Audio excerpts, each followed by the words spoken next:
Ishte viti 1985, kur Zoti kishte vendosur në zemrën një familje misionare thirrjen për me mbjellë një farë drite të ungjillit në zemrën e Prishtinës.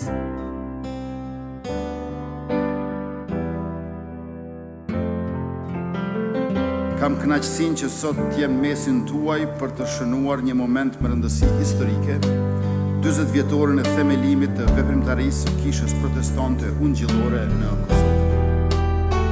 The General Secretary of the European Evangelical Alliance, bring you greetings on behalf of all evangelicals across Europe. We stand with you, the vibrant church in Kosovo, in unity, prayer, and in shared hope.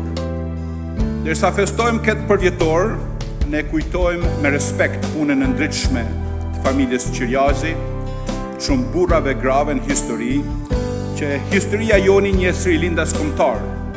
Ne sot I respektojmë si përdikus e shërptor besnik të Zotit.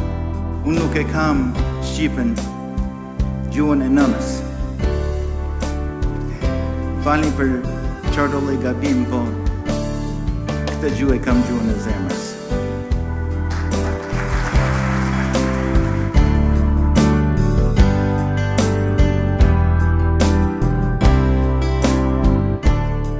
Kjo është dëshmi e gjallë që Zoti është me popullin shqiptar.